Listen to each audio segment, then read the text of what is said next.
This is the pre-tournament press conference featuring the Alabama Crimson Tide. We're joined by head coach Patrick Murphy and Alabama career home run leader and being hit by foul ball leader Bailey Hemphill.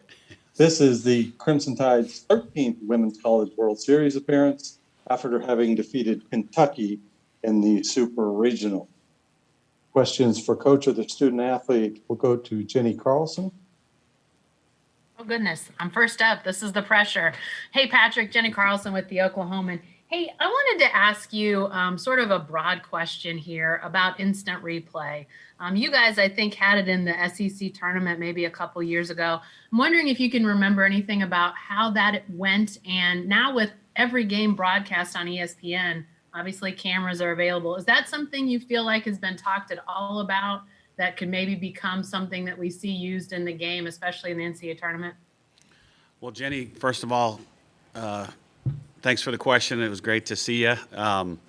It's like old home week. This is why we love coming up here, because I think I've known you for probably 10 to 15 years. I don't know how long that's been, but it was awesome in the SEC tournament. The thing that I was worried about, other coaches possibly, was the time involved. Once you do ask for a review, how long does it take? And it was so smooth. It was unbelievable. We had 2 umpires and the head of SEC umpires in Birmingham at the replay center, just like they do for baseball. And I honestly can't remember like a long delay after a challenge. So I thought it went really smooth. I think you could do it all over the country. I think in the SEC, I believe we're going to do it throughout all the 24-game season next year. We were going to do it this year, but because of COVID, we pushed it back. So I see it happening more and more in the future. Cliff Brent. Yeah, Coach, I've got a couple of things for you. First of all, obviously the place looks a lot different than it did in 2019. What stands out the most to you about the improved facilities? And then what more would you like to see? Well, the first thing was when we walked in, I said, can I go see the new seats? And it literally looks like, Bryant-Denny Stadium or Yankee Stadium or a Major League Baseball stadium with the upper deck.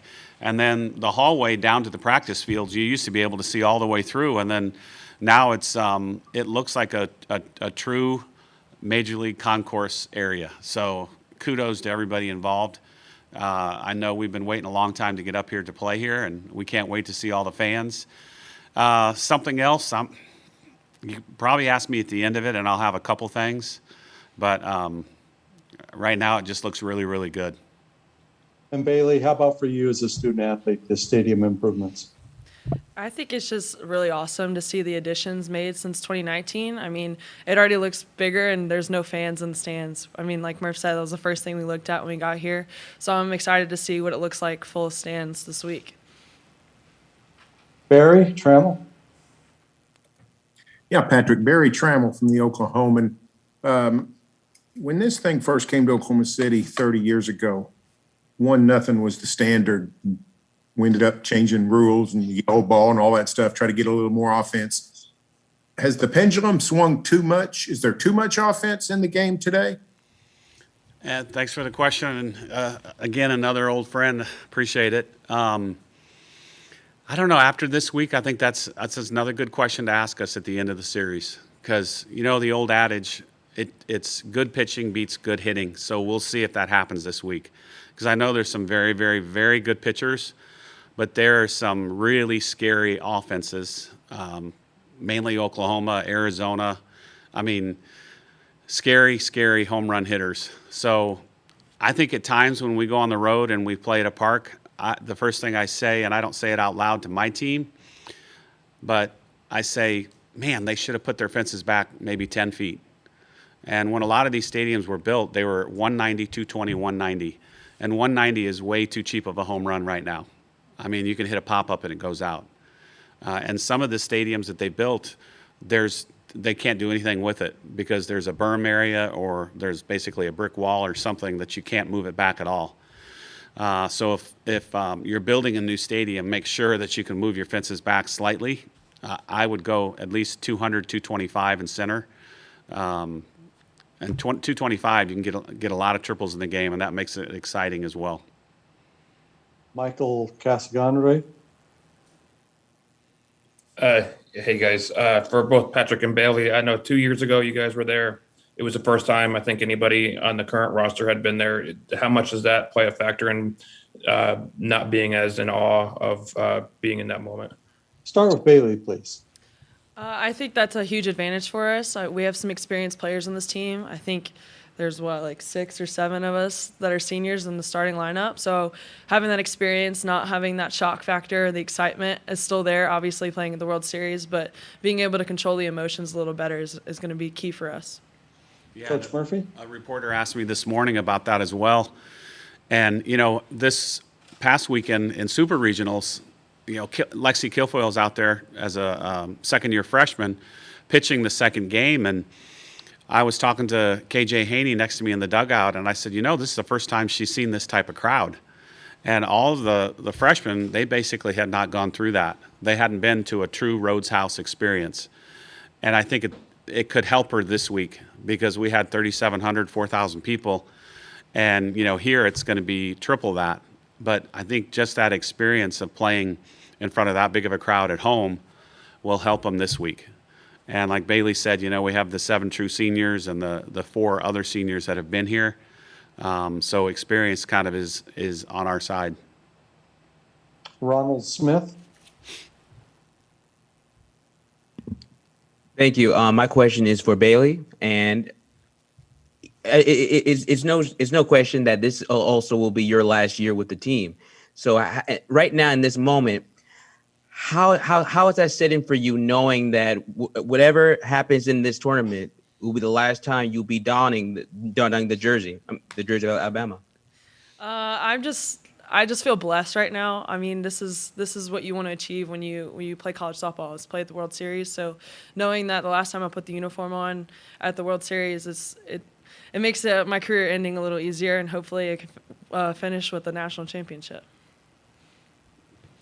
Katie Wyndham. Hey guys, I have a question for both Murph and Bailey. Does it matter who I start with?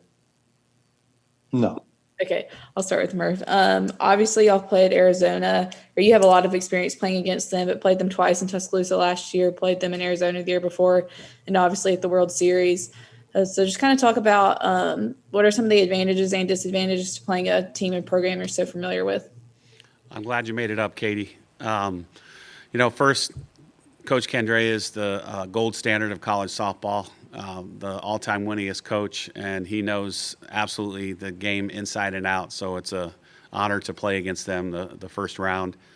But you're right. We played them last year twice at home, and that was really Montana's biggest first game when we went there in 19.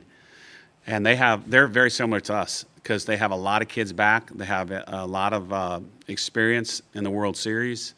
Just some great players. Obviously, they have an Olympian behind the plate who's, one of the best in the country. So I think, it could go both ways because, they know us as well.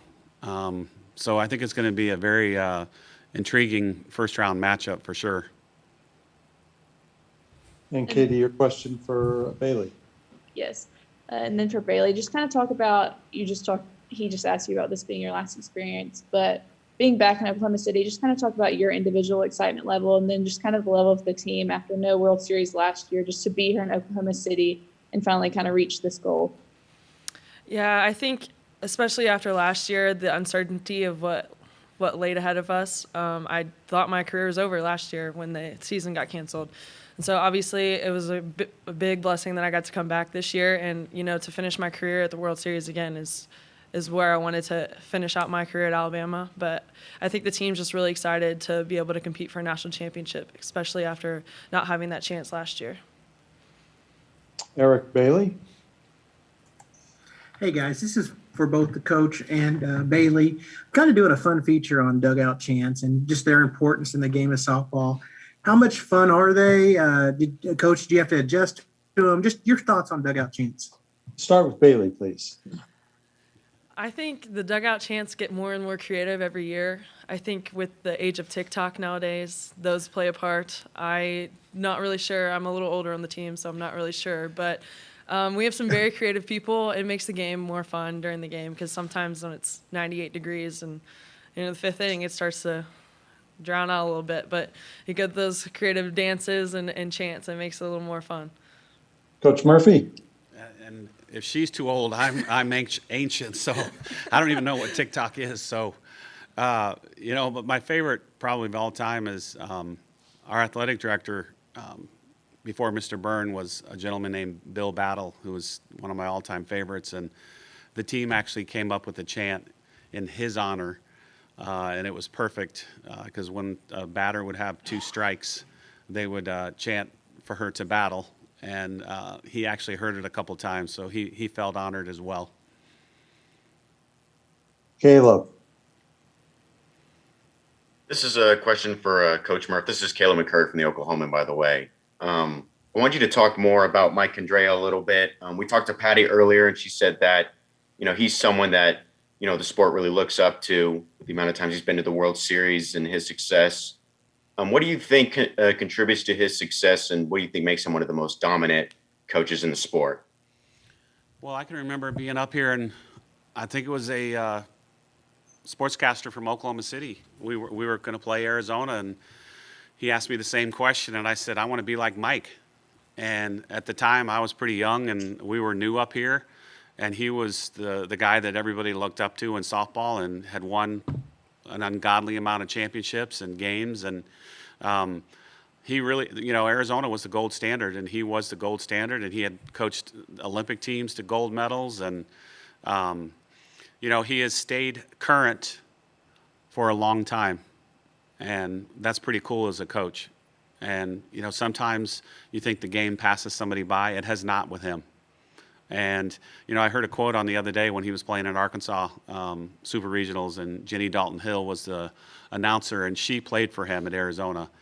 And she had said something like Mike had said that at the beginning of his career, it was all about wins and losses and championships and trophies. And now towards the end of it, it was about the relationships with his kids and the student athletes. And I thought that was really cool because a lot of people probably could learn from him in that aspect. But he's just one of the best that's ever been. Last question to Barry.